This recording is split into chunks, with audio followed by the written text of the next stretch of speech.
So today I'm going to be working out here in the shop, and I'm going to be building a work table for this black diamond log splitter. That way I have a large working surface while I'm splitting wood.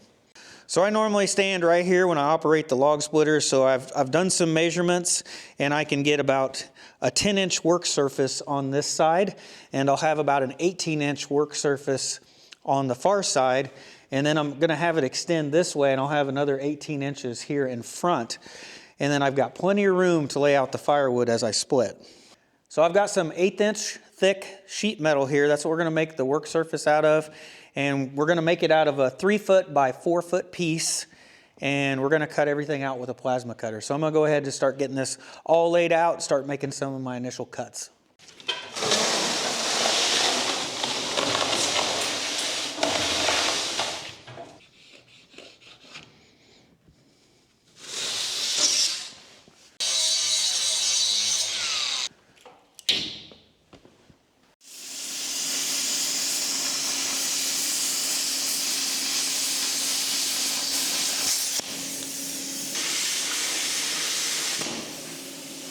Oh, I should have done it.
All right, I've got the rough shape of the log splitter cut out. It's going to sit right in here on this short side. This is where I will stand and operate the log splitter.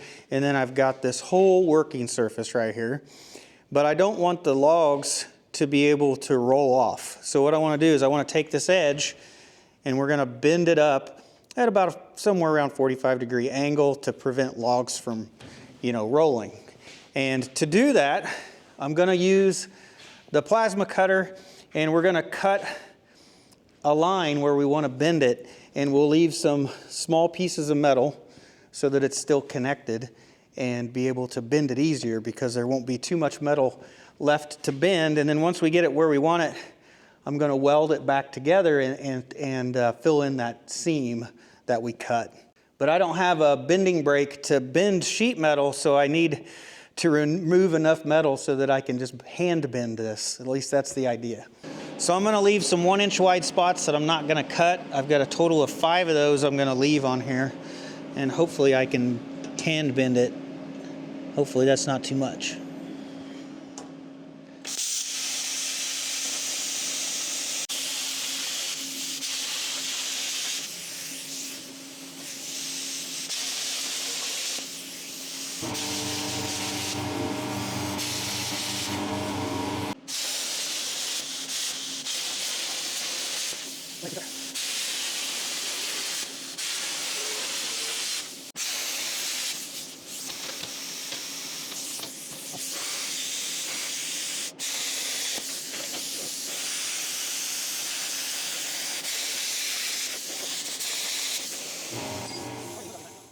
Before I bend it, I'm going to go ahead and run a flap disc over it, take off the rust.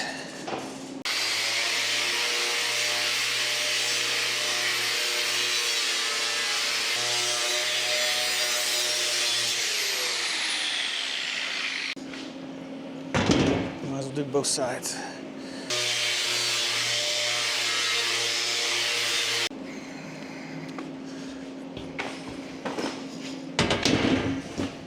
All right, I've got this all cleaned up now, and I'm going to try to hand bend this.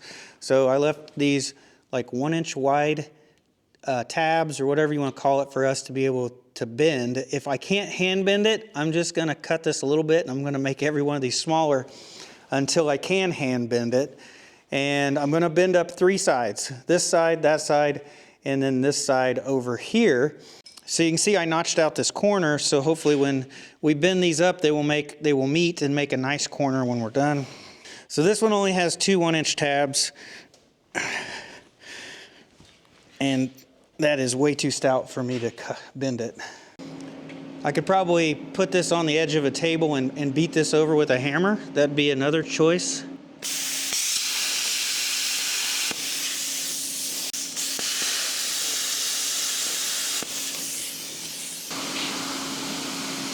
Oh, there we go.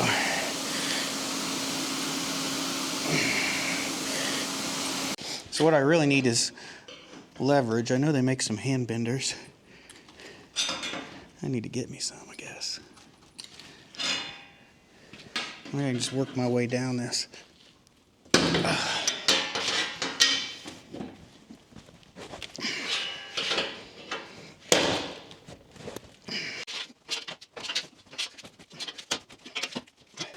I'm about to bend that up pretty far for these to meet right there.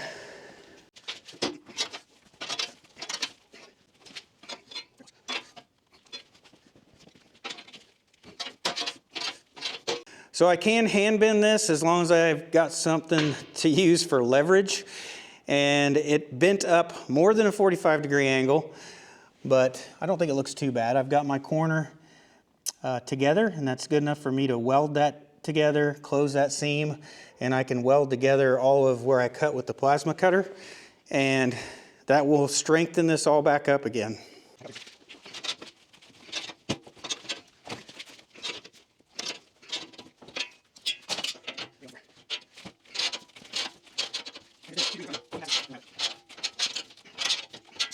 All right, I went and found my monster set of channel locks. These are probably 16, 18 inches long. A lot more leverage.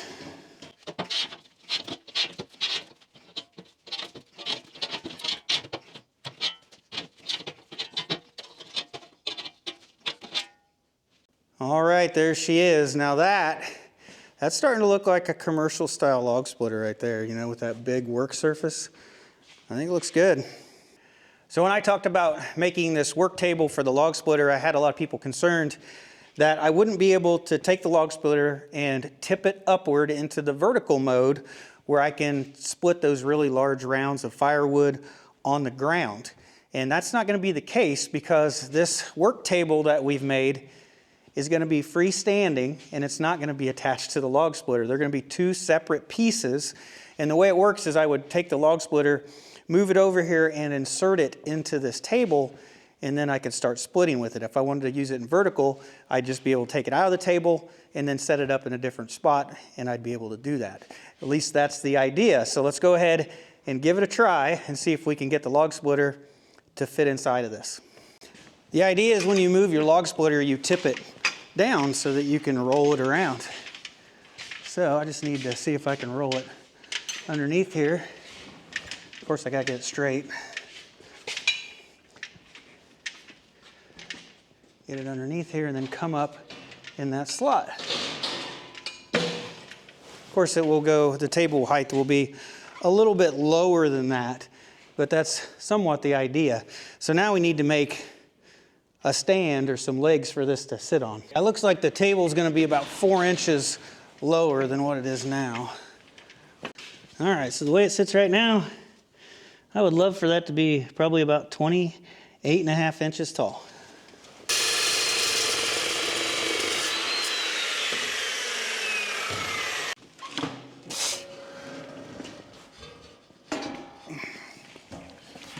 It'll be too heavy for me to move pretty soon.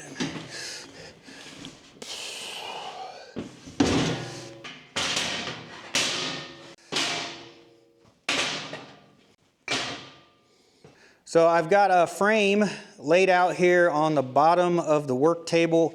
I've cut this out of 1.5 inch square stock. And this is to give the work table strength for this sheet metal not to be able to bend or flex under all the weight of the logs that we're going to be setting on this. So I'm going to go ahead and get this frame all tacked in place on the bottom of this And then we're gonna cut some 2-inch square tube, and that's what we're gonna make our legs out of, and we'll get those tacked in place as well.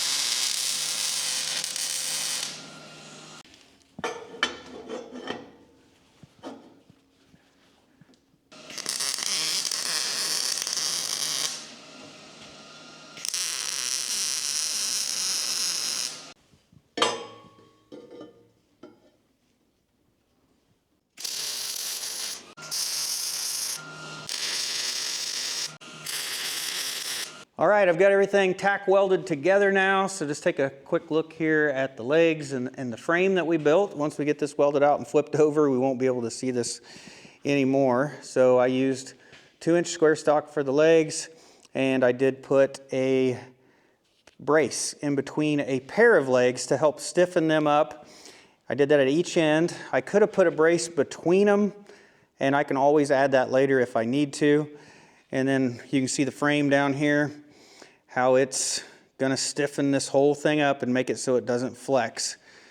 And the only thing really left to do is I've got some of this square stock that's open. I'm gonna cut some metal and I'm gonna weld that, cover up those so we don't have any wasps or anything, make nests in those. I'll probably do the same to the bottom of the legs too. And I'll just cover all these up so we don't have to worry about anything making nests inside of this.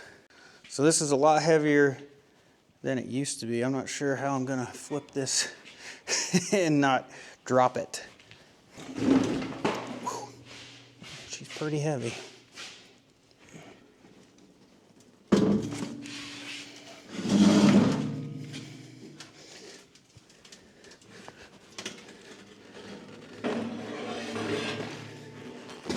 Well, I can still manage it.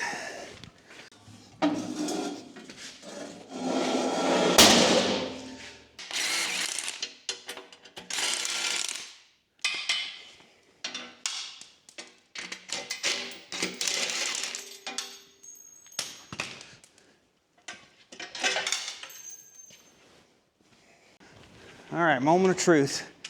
The legs on this table should be back far enough that we can get into it.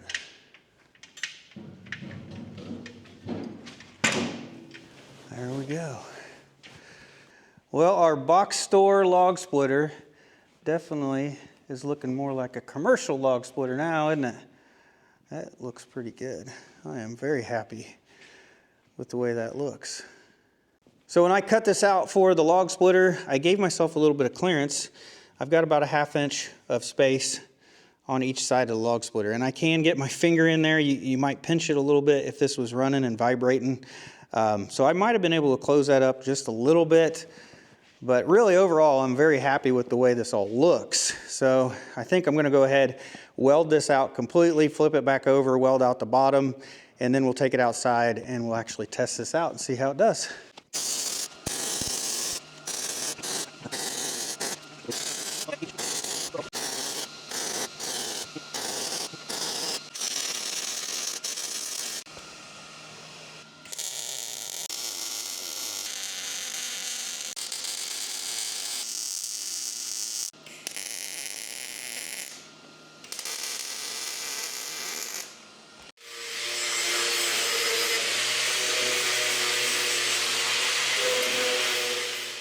All right, I've got the work surface for the log splitter all welded together now, and I think I'm just going to go ahead and clean this up the rest of the way and get it painted.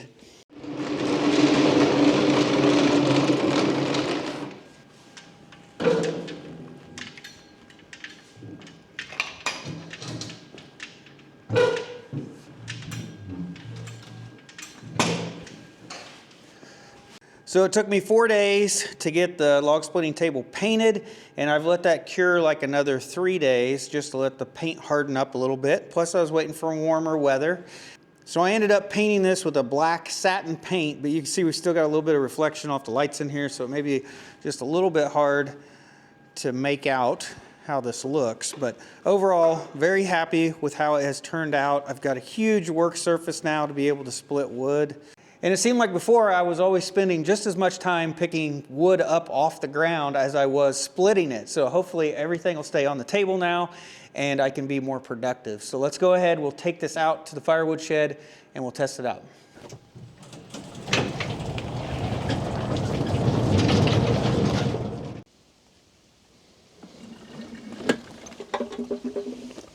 Oops.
Well, I will say I am very happy with the log splitting table. Plenty of room for unsplit firewood, and then as I split, there's plenty of room to stack the firewood down here on the end. So I could tell that I was splitting firewood way faster with the log splitting table. So I could preload it up with, you know, 3-4 logs that I want to split, and then as I split, I could just stack it here. I wasn't making multiple trips to the firewood tote. Everything is within arm's reach. I'm not dropping stuff on the ground and constantly picking it up. Yeah, it's just way more efficient. Everything's within reach. And then when I did take it over to the firewood tote, I was able to grab like, you know, 4 or 5 pieces at a time and just drop them in the tote.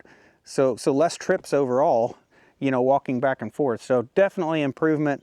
This is going to speed up the firewood process. It's made this log splitter, it's not a commercial log splitter, right? It's a box store log splitter. I bought this at a farm store, and with this, just putting this table on here and just having this workspace, it's like this much closer to being like a commercial style log splitter. No, it doesn't have a 4-way head on it. That could be another improvement that we could do to it to try to split wood maybe quicker.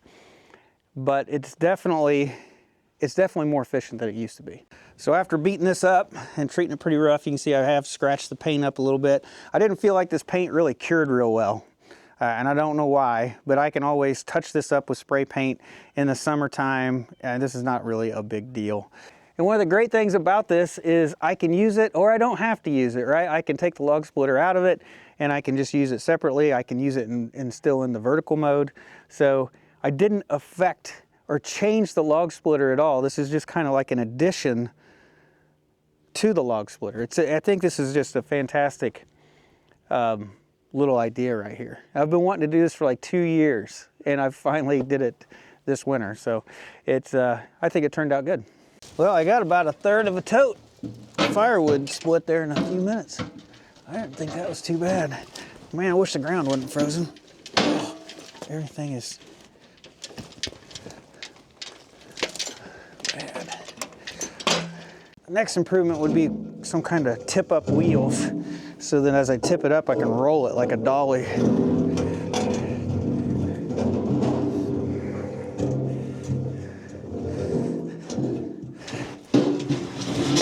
There we go. That'll work.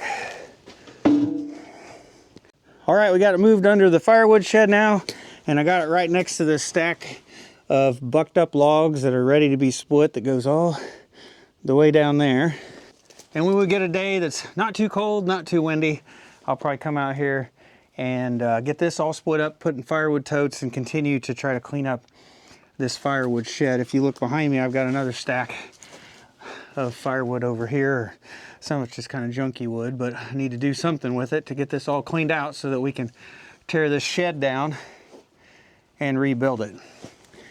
And I do think that this is going to definitely speed up the whole process of splitting this wood. So very happy with how it all turned out. Only 1 day to build, 4 days to paint it if you want to paint it, but it's really a fairly quick thing to make as long as you have a plasma cutter.